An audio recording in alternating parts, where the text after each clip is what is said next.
Bien, Rubén, gracias, muy buen trabajo. Ya volvemos.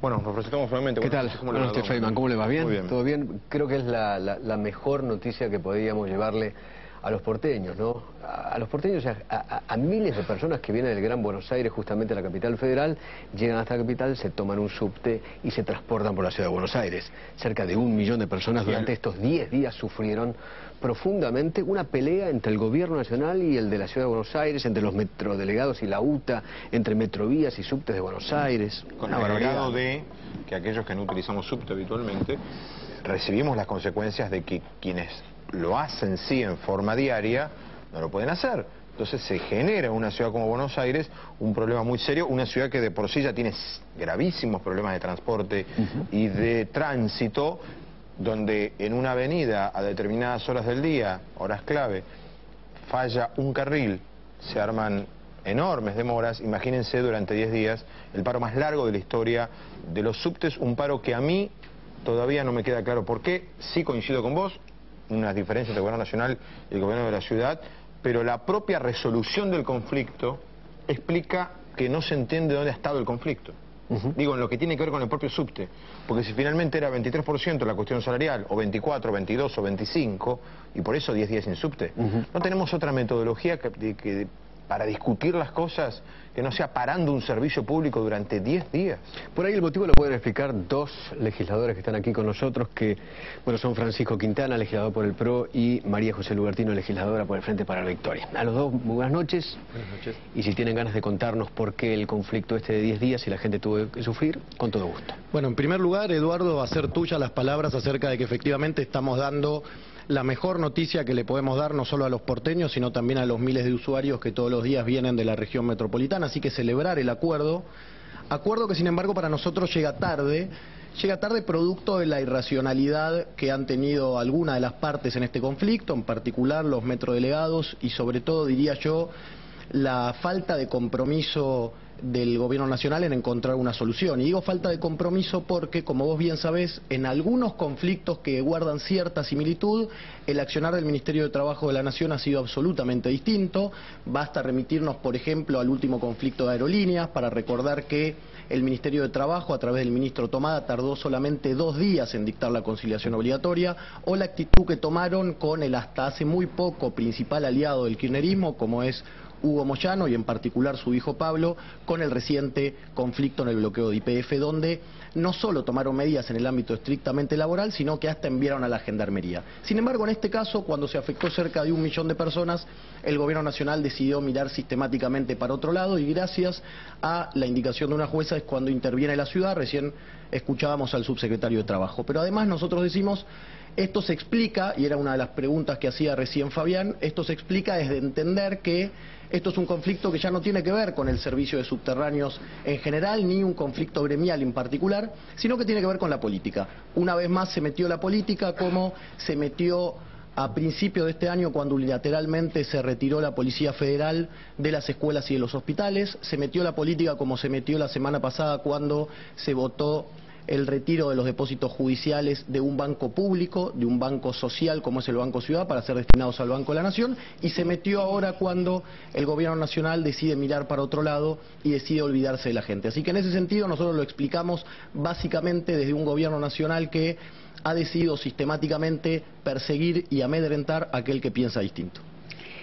Bueno, yo estoy muy contenta. Como ustedes saben, nosotros presentamos un amparo antes de que se iniciara el paro, el viernes de la semana anterior, antes del paro.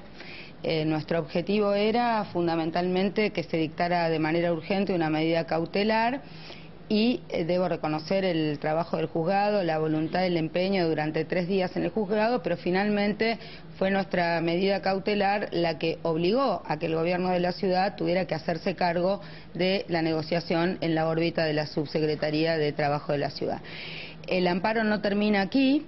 Este es el primer paso, el que tiene que ver con la reanudación del servicio, pero el amparo en protección de los usuarios y de las usuarias tiene por objeto demandamos al gobierno de la ciudad y a la empresa Esbase que termine decretándose y la sentencia finalmente diga que la titularidad de los subtes está a cargo del gobierno de la ciudad, porque estamos pidiendo una serie de requisitos en protección de los usuarios que tienen que ver no solo con la reanudación del servicio, sino que reincorporen las 25 formaciones que sacó Metrovías, que vuelvan a regularizar frecuencias y que alguien tome el control sobre la empresa. Yo creo, en mi análisis, que es totalmente distinto. En primer lugar, estamos en el final de una etapa en los estertores de lo que fue el sistema del menemismo de privatización de los servicios de transporte, en una dinámica en la cual las empresas ganaban siempre y el Estado siempre pagaba el pato, y los usuarios y los consumidores a través del desfinanciamiento que se produjo.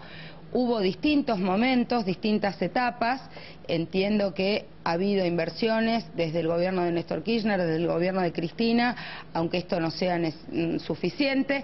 Creo que la definición de poner al randazo al frente del conflicto es fuerte en la línea de reconvertir el sistema de transporte en la Argentina. Yo creo en este sentido que quien quedó oculto en el conflicto de Macri, que no se hizo cargo para asumir la situación y la tensión que esto generó y todos los dimes y diretes de toda esta semana, es el Grupo Roggio y es la empresa. O sea, en primer lugar, de mis responsabilidades, yo digo, la empresa Roggio es responsable porque ya se habían cerrado todas las paritarias de otros gremios y lo único que quedaba abierto era este conflicto con los trabajadores y trabajadoras del subte. Esto se viene anunciando y preanunciando desde el mes de febrero. Macri es responsable porque él aumentó la tarifa en un 127%. Hay una serie de hechos propios del gobierno de la ciudad que yo presento en la causa, como por ejemplo el acta de esbase, donde hacen los controles y hablan de las actas y de la transferencia efectuada, cuando el ministro Montenegro le pide a la ministra Garré que le prorrogue la permanencia de los adicionales de la policía, pero no niega que el subte estaba transferido. Entonces, yo no quiero entrar en una cuestión de leguleyos. Yo lo que digo es, primero, nuestro amparo va a continuar. Tiene 10 días el gobierno de la ciudad para contestar y la jueza dictará sentencia, pero lo que yo digo es esto: ¿se animará este gobierno de la ciudad de Mauricio Macri, cuando finalmente termina haciéndose cargo, a replantear el servicio de subte? ¿Va a intervenir la empresa Roggio? ¿Va a renegociar el contrato? ¿Va a cambiar el contrato de concesión? ¿Va a rescindir el contrato de concesión? Imagínense, si hubo todos los cuestionamientos que hubo a la presidenta cuando recupera 51% de las acciones de YPF, teniendo la mayoría que tiene y con el Parlamento que tiene. Imagínense si la presidenta en los últimos días, antes de pasarle el subte a Macri, hubiera dicho: quiero recuperar el subterráneo, recupero 51% de las acciones. Imagínense el escándalo político, porque si nos acusan de chavista por recuperar YPF, imagínense si se le entromete en el distrito de Mauricio Macri. Entonces, no es el PRO la fuerza política que está en condiciones de revisar cómo funciona la empresa y de exigirle al Grupo Roggio. Durante estos días fueron un testigo mudo. Terminaron asumiendo desde la Subsecretaría de Transporte el rol de árbitro en la cuestión laboral, porque los obligó una jueza, pero en la mesa de negociaciones parecían los defensores del Grupo Roggio. En la mesa defendían los intereses de Roggio, no arbitraron entre trabajadores y empresas. Pero a ver, es lo que yo no entiendo. ¿Por qué una discusión salarial tiene que terminar en una discusión de jurisdicciones? A ver, antes de eso, Fabián, para contestar porque hay un punto que yo no entiendo. Si cada trabajador en Argentina que no sabe quién es el dueño de la empresa para la que trabaja va a parar... No, como no saben quién es. Sabemos. ¿Quién es? No, bueno, para nosotros está muy claro que es el gobierno nacional. Ahora, independientemente de eso... A ver, no, acá hay dos cosas. La empresa Metrovías es una empresa privada. La operación del servicio está concesionado desde las décadas del 90 y lo prorrogó Duhalde, ¿correcto? ¿Pero quién le dio la concesión? La concesión se la dio la Nación, pero la Nación le transfirió la concesión porque hay una ley de la Nación, una ley de la ciudad, un acta firmada del día del 3 de enero, y eso es lo que discute mi amparo en la cuestión de fondo. Pero a ver, para ser claro, Fabián... Más tarde o más temprano la ciudad tiene que asumir el rol de contralor de la empresa concesionada sea que lo vaya a intervenir, a renegociar. Bueno, esperemos que eso sea más temprano que tarde, porque hoy los subtes son un desastre. Gracias a nuestro amparo, seguramente va a ser pronto. Ojalá. ¿Sabés por qué? Porque los subtes son un desastre, y son un desastre después de más de 10 años con ustedes en el gobierno. Y con Menem, que los dejó, que era amigo de Macri, que hizo bola el correo y ahora mirá, hace lo mismo. Si querés, hablemos de los 90. A mí se me hace un poco difícil porque tenía 8 años en el 90, pero no tengo problema en hablar de los 90. Si querés, no leo mucho. Y como leo, lo que te podría contar también es que ustedes hace más de 10 años que están en el gobierno y los subtes hoy están como están. Entonces, para tu tranquilidad, y yo te escuché, los recorría todos los subtes, para tu tranquilidad, entonces si los recorriste, por ejemplo, lo que sabrás es cuál es el estado de la línea A con vagones de hace más de 100 años. Eso hoy por hoy es un peligro. Entonces, contestándote, para tu tranquilidad, nosotros efectivamente nos vamos a replantear el servicio el día que se nos transfiera como corresponde. Y a punto tal nos lo queremos replantear que queremos ser bastante más críticos y más coherentes que ustedes con respecto a la empresa. Porque vos hablás de Metrovías, pero lo que deberíamos recordar hoy es que o Metrovías es muy malo administrando los subtes o es muy bueno administrando los trenes. ¿Por qué? Porque hace relativamente poco, no nos olvidemos, el gobierno nacional premia a Metrovías dándole lo que le saca a TVA, básicamente la concesión del Mitre y el Sarmiento. Entonces, la verdad es que deberían ponerse de acuerdo. O son muy malos administrando un servicio público o son muy buenos administrando otro. Y en ese sentido también te diría, vos hablabas recién, vos hablabas recién de las inversiones del gobierno del expresidente Kirchner, inversiones a tu entender insuficientes. No solo son insuficientes, sino que nunca se realizaron. Y como vos bien sabés, hay un decreto del 2003 donde se reconoce expresamente más de 10.000 millones de deuda que hoy por hoy no está saldada. Entonces lo que yo diría es, antes de preguntarse qué va a hacer la ciudad cuando tenga a su cargo los subtes, ¿por qué no cumplen, por qué no honran la palabra y se ponen al día con esos más de 10.000 millones de dólares que hoy hacen que viajar en subte sea absolutamente peligroso? 2 puntos. Yo soy diputada de la Ciudad de Buenos Aires y mi prioridad es defender los derechos y los intereses de los usuarios, de las usuarias de la Ciudad de Buenos Aires y por eso presentamos el amparo. El tema de los recursos en la transferencia está fuera de discusión porque lo dice la Constitución Nacional, no es un tema opinable.